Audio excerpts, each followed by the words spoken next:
Assalamualaikum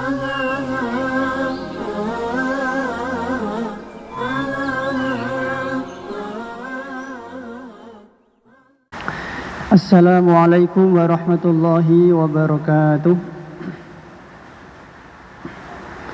Alhamdulillahilladzi khalaqal mauta wal hayata liyabluwakum ayyukum ahsanu amala wa huwal azizul ghafur. Ashhadu an la ilaha illallah wahdahu la syarika lah wa ashhadu anna Muhammadan abduhu wa rasuluhu wa habibuhu wa khaliluh. Allahumma salli wa sallim ala nabiyyina wa habibina wa syafi'ina wa qurrati a'yunina wa maulana Muhammadin sallallahu alaihi wa ala alihi wa ashabihi ajma'in at-tahirin. Ya ayyuhalladzina amanu taqullaha haqqa tuqatih wa la tamutunna illa wa antum muslimun, amma ba'd. Jamaah bapak-bapak dan ibu-ibu, hadirin dan hadirat, kaum muslimin dan muslimat, saudara-saudariku seiman yang semoga senantiasa dicintai, dirahmati, dan semoga senantiasa kita semuanya dimudahkan setiap urusan kita oleh Allah Subhanahu wa ta'ala, urusan di alam dunia, urusan di alam barzah, urusan di alam mahsyar, dan urusan di alam akhirat. Amin ya rabbal alamin. Baik jamaah yang berbahagia, Allah Subhanahu wa ta'ala pada kesempatan siang hari ini mengumpulkan kita dalam kondisi yang mulia, di tempat yang mulia, dan di waktu yang mulia, di bulan Ramadan yang penuh berkah. Dan kita sebagai seorang muslim tentu bercita-cita, tentu berkeinginan kita bisa meninggal dunia di waktu yang mulia, di tempat yang mulia, dan dalam kondisi yang mulia. Sungguh indah, sungguh membanggakan, sungguh sangat bergembira seseorang yang dia meninggal dunia di tempat yang mulia, di waktu yang mulia, dan dalam kondisi yang mulia. Baik jamaah yang berbahagia, pada kesempatan siang hari ini tema kita yang sudah disampaikan oleh panitia, tema kita adalah fikih nafkah keluarga. Baik, jamaah yang berbahagia, definisi nafkah menurut para ulama diantaranya di dalam kitab Al-Muyassar adalah al-ikhraju wan nafad. Nafkah itu diantara definisinya adalah sesuatu yang apabila dibelanjakan maka habis, sesuatu yang apabila dikeluarkan, dibelanjakan maka habis, tidak tersisa. Sedangkan menurut istilah, nafkah adalah kifayatu man yamunahu bil ma'ruf, yaitu sesuatu yang diberikan kepada seseorang yang menjadi tanggungannya secara ma'ruf. Jadi nafkah itu batasannya adalah urf. Urf itu tradisi masyarakat dan cukup. Sebagaimana dari kata kafa yakfi, artinya cukup. Makanya ada namanya fardu kifayah. Ada dua jenis fardu, yang pertama fardu ain, yang kedua adalah fardu kifayah. Kifayah dari kata kafa yakfi, artinya cukup. Jadi standar fardu kifayah itu cukup, bukan satu orang, bukan dua orang, tapi tergantung jenis amal tersebut.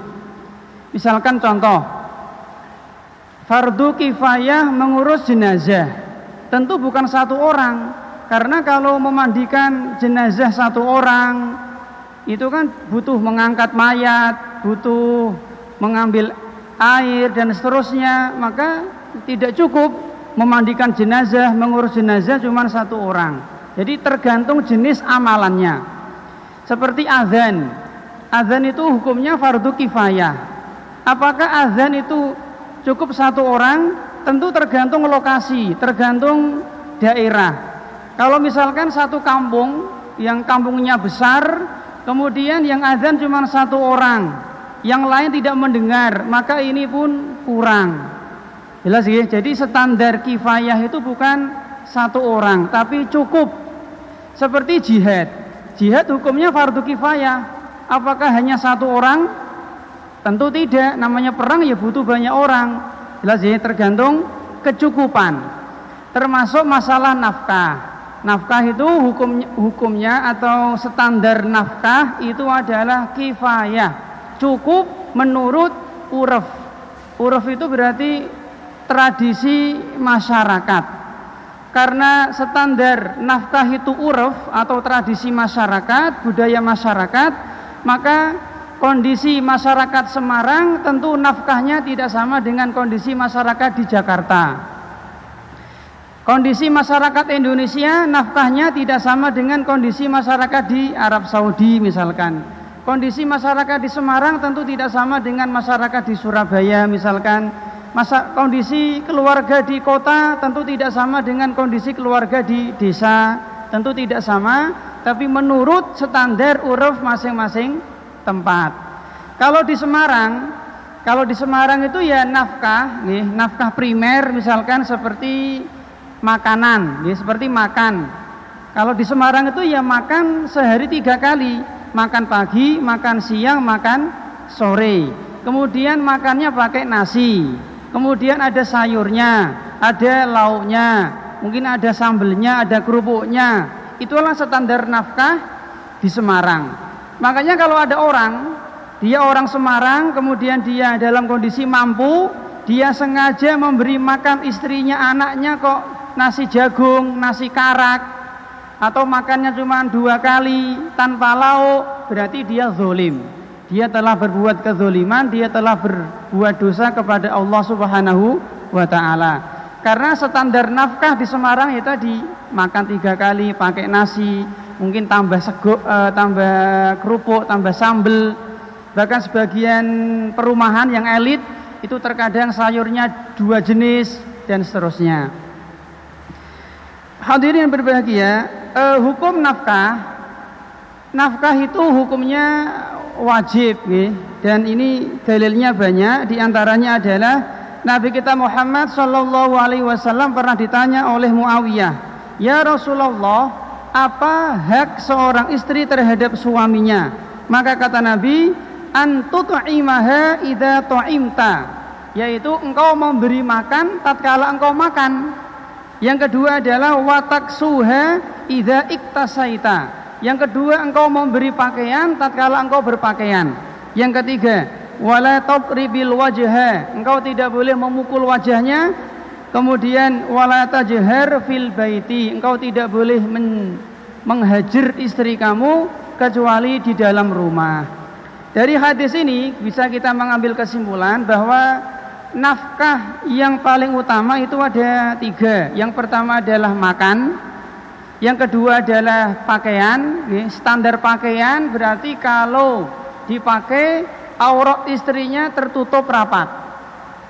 Kalau ada seorang suami yang dia punya kecukupan, kemudian istrinya pergi keluar rumah, ke mal, ke pasar, atau mungkin keluar ya, kemudian pakaian istrinya compang-camping, rowek-rowek, jelek, maka suaminya pun berdosa karena dia tidak memberi nafkah pakaian istrinya secara uruf, secara adat. Kemudian nafkah papan atau tempat tinggal, ya standarnya uruf, tidak bocor, misalkan aurat istrinya, aurat anaknya terjaga, kemudian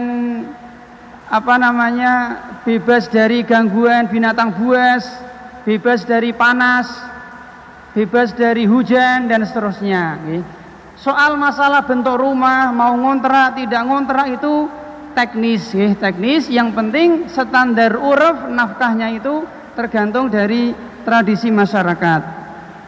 Baik, sekarang berikutnya adalah sebab memberi nafkah. Sebab memberi nafkah ada beberapa sebab.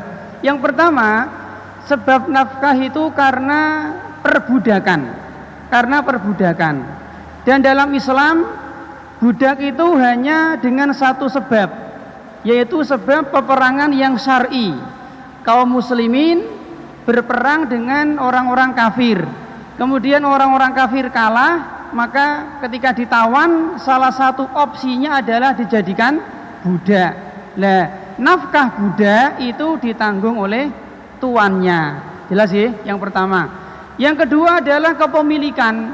Misalkan seseorang dia punya burung peliharaan. Orang punya sapi, orang punya wedhus, orang punya ayam yang dikerangkeng, yang dikombong. Maka nafkah sapinya, nafkah kambingnya, nafkah kucingnya, nafkah ayamnya itu ditanggung oleh orang yang punya. Jelas sih? Yang ketiga, di antara sebab nafkah adalah karena sebab nasab, sebab nasab. Dan ini ada dua jalur, yaitu yang pertama jalur ubuwah. Ubuwah itu jalur bapak ke atas. Jadi orang-orang yang wajib kita nafkahi diantaranya adalah karena sebab nasab, yaitu jalur ke atas, berarti bapak, kakek, buyut ke atas. Ini mereka kalau tidak mampu dan kita punya kemampuan, maka nafkahnya yang menanggung kita. Yang kedua adalah jalur nasab nubuwah. Kok nubuwah bunuwah, yaitu anak ke bawah, anak, cucu, cicit dan seterusnya. Kalau kita punya cucu, punya cicit yang dia miskin, dia fakir, kemudian kita mampu, maka nafkahnya kita tanggung. Karena terkadang Allah Subhanahu wa taala terkadang menitipkan sebagian jatah rizki seseorang kepada orang lain. Saya ulangi, terkadang Allah Subhanahu wa taala menitipkan jatah rizki seseorang kepada orang lain. Misalkan seperti rizkinya istri, jatah rizki istri dititipkan Allah kepada suaminya. Jatah rizkinya anak itu dititipkan Allah kepada wali atau orang tuanya. Jatah rizkinya orang miskin, jatah rizki orang fakir, orang miskin terkadang dititipkan Allah kepada orang-orang kaya dengan membayar zakat. Jelas sih? Nah, termasuk anak, jatah rizki anak itu terkadang dititipkan Allah Subhanahu wa taala kepada orang tuanya. Terus sampai kapan kita memberi nafkah kepada anak-anak kita? Kalau laki-laki sampai balik. Jadi kewajiban bapak memberi nafkah anak laki-laki sampai balik. Balik itu cirinya banyak. Di antara ciri balik yang pertama adalah sudah tumbuh bulu kemaluan. Kalau tidak, yang kedua adalah sudah mimpi basah. Atau usianya sudah 15 tahun. Salah satu dari tiga ini, maka dia sudah balik. Anak kalau sudah balik, maka orang tua tidak wajib memberi nafkah. Untuk anak perempuan, maka nafkahnya sampai kapan? Nafkahnya sampai anaknya menikah. Kalau anak laki-laki sampai usia balik. Tapi kalau anak perempuan sampai anak perempuannya sudah menikah. Jelas sih? Jadi dalam Islam perpindahan harta orang tua kepada anak itu ada tiga sebab. Tiga sebab perpindahan harta orang tua kepada anak. Yang pertama sebab nafkah. Nafkah ini tadi hukumnya wajib, dan nafkah itu sesuai dengan kebutuhan. Makanya kalau ada orang dia punya anak 5, A, B, C, D, E misalkan. Anak A, B, C, D sehat semua. Kemudian anak yang kelima sering sakit, loro sering sakit. Akhirnya dijualkan tanah untuk berobat, untuk mengobatkan anak yang kelima. Maka anak pertama sampai keempat tidak boleh iri. Jelas sih, karena obat itu bagian dari bentuk nafkah untuk anak. Jalan lagi, anaknya A, B, C, D, E sampai 5 gitu. Kemudian anak yang kedua ternyata kurus, gering, krempeng, kurang gizi. Akhirnya dibelikan susu yang mahal. Anak pertama, anak ketiga, keempat, kelima ini cukup dengan susu ASI cukup. Sudah sehat, gemuk, normal, ngoten. Ternyata anak yang kedua ini kalau cuma ASI kurang gizi, penyakitan, loro, kurus, krempeng, gering. Akhirnya dibelikan susu formula, susu yang mahal, maka boleh. Dan anak 1, 3, 4, 5 tidak boleh iri. Jelas sih? Karena menyesuaikan kebutuhan. Contoh yang lain, ada orang anaknya 5. Anak pertama misalkan bodoh, akhirnya cuma lulus SD. Anak kedua bodoh, SMP lulus selesai, kon sekolah ragelem. Anak ketiga bodoh, dedel, orang-orang pinter, akhirnya cuma lulus SMP. Anak keempat cuma lulus SMA, disuruh kuliah nggak mau. Anak kelima cerdas, pinter, berprestasi, otaknya encer. Akhirnya dia dikuliahkan di universitas mahal dengan jurusan mahal sampai S3 misalkan. Maka anak 1, 2, 3, 4 nggak boleh iri. Jelas sih? Karena nafkah itu berdasarkan kebutuhan anak. Contoh yang lain, anak pertama lahir tahun 80-an. Ketika pergi kemana-mana melaku jalan kaki. Anak kedua lahir tahun 90-an. Bapaknya sudah punya sepeda ontel, kemana-mana pakai sepeda ontel. Anak ketiga lahir tahun 2000-an. Bapaknya sudah punya motor, kemana-mana pakai motor. Anak keempat lahir tahun 2010. Bapaknya sudah punya mobil, kemana-mana pakai mobil. Apakah anak pertama boleh iri sama anak yang keempat? Tidak boleh. Jelas sih? Karena memang kondisinya tidak sama, menyesuaikan kebutuhan anak masing-masing. Tidak sama nggih kebutuhan anak yang lahir tahun 80-an dengan kebutuhan anak yang lahir tahun zaman now, ya tidak sama. Maka tidak boleh iri karena menyesuaikan kebutuhan anak. Yang kedua, harta orang tua berpindah kepada anak adalah karena sebab hadiah atau sebab hibah. Hadiah atau hibah ini disyaratkan harus sama. Kalau anak pertama dikasih mobil, maka anak kedua dikasih mobil, anak ketiga dikasih mobil, sama. Kalau anak pertama dikasih tanah, anak kedua, anak ketiga dikasih tanah. Kalau tidak adil, maka nanti ada rasa iri, ya. Karena hadiah itu di luar nafkah, di luar kebutuhan, harus adil. Dan hibah atau hadiah itu diberikan ketika orang tua masih hidup. Hadiah atau hibah itu diberikan tatkala orang tua masih hidup, gitu. Ini di luar kebutuhan anak, maka harus sama, ya. Yang terakhir, perpindahan harta dari orang tua kepada anak adalah warisan.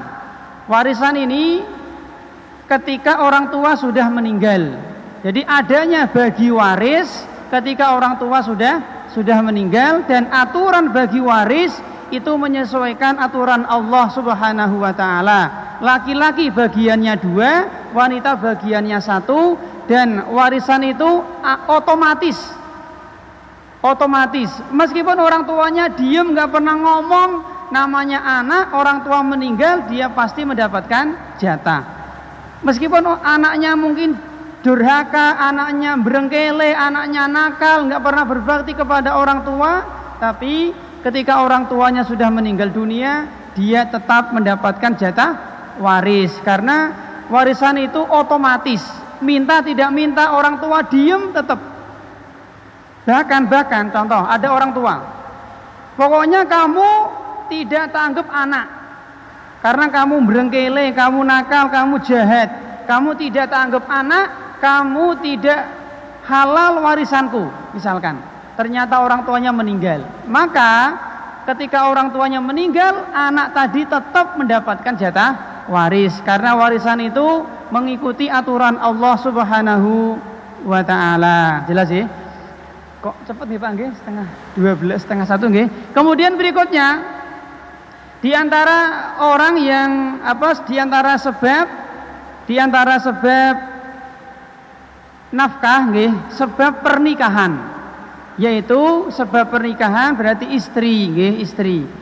Kapan seorang istri itu wajib dinafkahi? Ada 2 syarat. Yang pertama, sudah akad nikah sah. Yang kedua, imkanud duhul, yaitu istri sudah memungkinkan untuk digauli. Jelas ya? Seorang istri itu berhak mendapatkan nafkah dari suami dengan 2 syarat. Yang pertama, sudah ada akad nikah yang sah. Yang kedua adalah sudah imkanud dukhul, istri menyerahkan fisiknya untuk digauli oleh suaminya. Kalau belum imkanud dukhul, maka suami tidak wajib menafkahi. Seperti Nabi ketika menikahi Aisyah. Aisyah umurnya saat itu 6 tahun.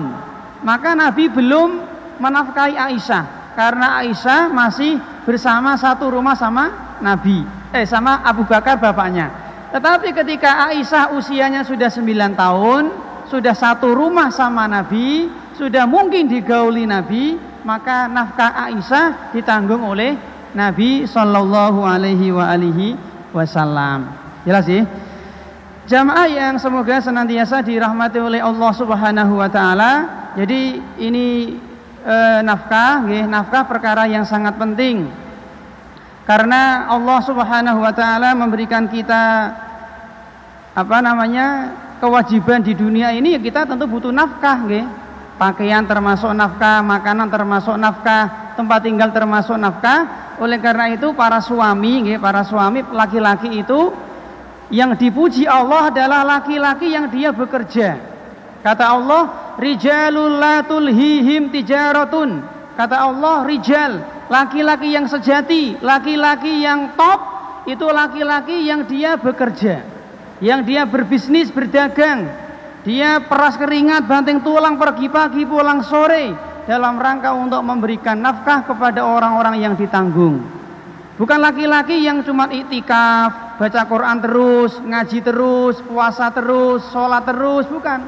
Laki-laki yang dipuji Allah adalah laki-laki yang dia bekerja, laki-laki yang dia tidak hanya menunggu hujan emas, hujan uang, tidak.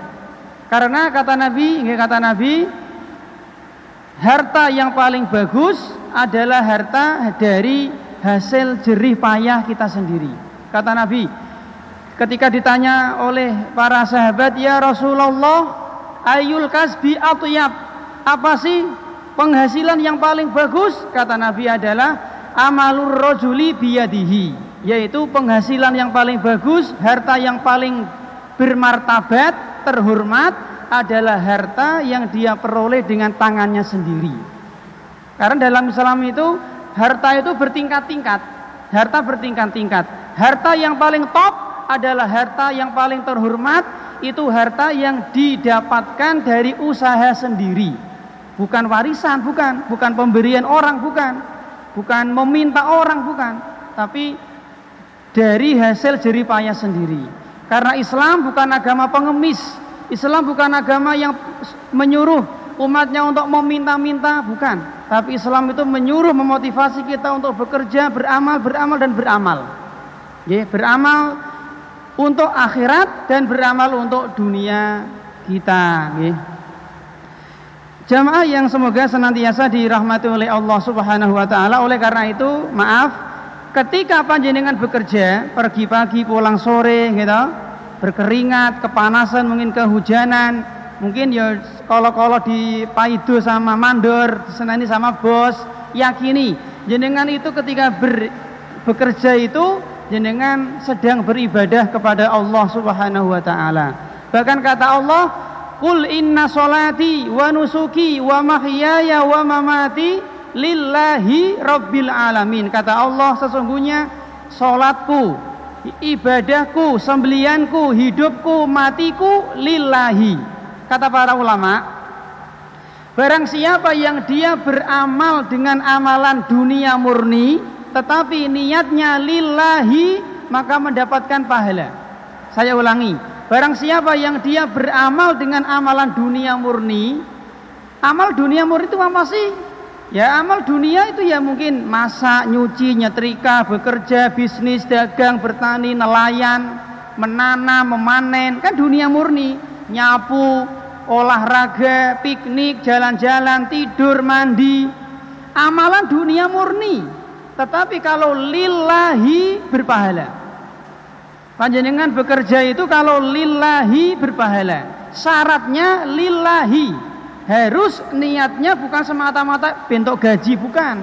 Biar dapat penghasilan, bukan. Biar karirnya, bukan, tapi selain niat-niat dunia diteruskan dengan niat akhirat, sehingga ketika kita bekerja kita mendapatkan dunia kita dan kita mendapatkan akhirat kita. Sampun? Oh belum ya, kurang 3 menit nggih. Jamaah yang semoga senantiasa dirahmati oleh Allah Subhanahu wa taala. Oleh karena itu nggih, karena nafkah ini itu hukumnya wajib, nggih. Maka seorang istri tatkala nafkahnya kurang, seorang istri boleh mengambil harta suaminya tanpa izin. Saya ulangi, karena nafkah ini itu hukumnya wajib, nggih, maka seorang istri kalau nafkahnya kurang, dia boleh mengambil harta suaminya tanpa izin sebatas untuk memenuhi nafkah dirinya dan anak-anaknya. Jelas sih? Makanya meskipun kita punya istri yang kaya raya, tetap kita wajib menafkahi. Ada seorang sahabat yang miskin, namanya Abdullah bin Mas'ud. Beliau ini sahabat yang miskin, punya istri kaya raya, namanya Zainab. Ketika Zainab ini membayar zakat, maka zakatnya diberikan suaminya. Boleh apa tidak? Jawabannya boleh. Ya boleh. Seorang istri yang kaya raya waktu membayar zakat mal, kemudian zakatnya diberikan kepada suaminya yang miskin, maka jawabannya boleh. Tetapi kalau seorang suami yang kaya raya kemudian dia membayar zakat diberikan kepada istrinya, maka tidak boleh, karena istrinya itu menjadi tanggungan bagi suaminya. Ada seorang bapak, dia kaya raya, kemudian dia membayar zakat mal diberikan kepada anaknya, maka jawabannya tidak boleh, karena anaknya itu adalah tanggungan bagi orang tuanya. Oleh karena itu ketika jenengan memberi nafkah kepada istri, yakini jenengan sedang bersedekah, jenengan beramal soleh. Bahkan kata Nabi SAW, di antara sedekah yang paling bagus adalah sedekah kepada istri, kepada istri. Makanya kalau kita berikan urutan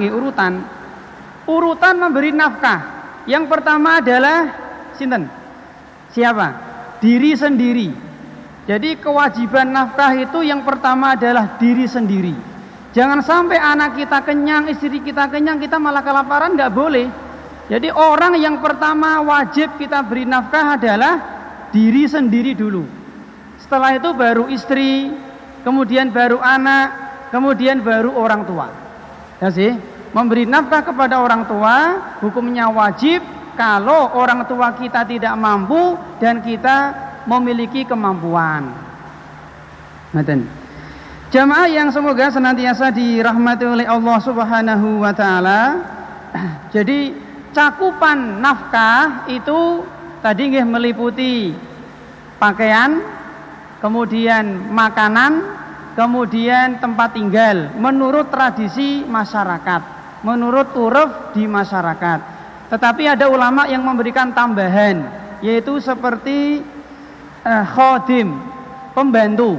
Kalau panjenengan punya kemampuan mungkin bisa mengangkat pembantu, maka itu bagus, nggih. Itu termasuk berbuat ihsan kepada istri panjenengan kalau mampu untuk menggaji. Termasuk juga dalam sebuah kitab disampaikan di antara bentuk nafkah adalah alatut tanazzuf, yaitu perlengkapan untuk berhias. Ya termasuk mungkin celak, bedak, sabun, ginco, alat kebersihan, apalagi sampo, sabun, odol dan seterusnya. Ini juga termasuk bagian dari nafkah. Sedangkan untuk pengobatan, kalau istri kita sakit, kemudian apakah kita wajib mengobati? Menurut jumhur ulama, seorang suami tidak wajib mengobatkan istrinya, tidak wajib. Tapi kalau seandainya istri kita sakit, kemudian kita mengobatkan, itu bagian dari amal soleh, tapi bukan sebuah kewajiban. Demikian yang bisa kita sampaikan karena sudah jam 12:30. Mudah-mudahan bermanfaat.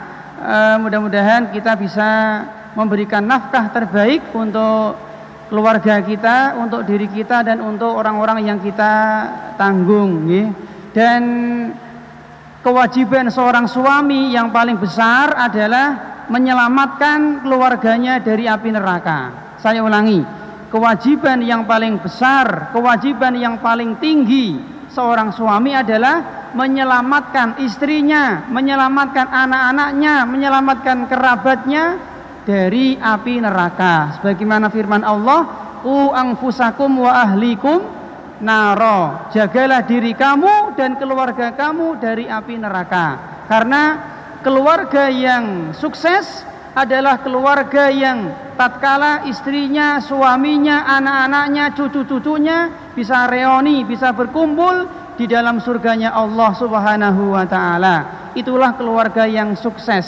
Keluarga yang gagal, keluarga yang tidak sukses adalah keluarga yang sebagian anggotanya di surga dan sebagian anggotanya jatuh di neraka. Kita berharap kepada Allah, mudah-mudahan kita bisa membina keluarga kita menjadi keluarga yang sakinah, mawaddah, warahmah, bisa berkumpul reuni di dalam surganya Allah Subhanahu wa taala. Amin ya rabbal alamin. Nggih, demikian yang bisa kita sampaikan. Mohon maaf atas segala kekurangan dan terima kasih atas segala perhatian.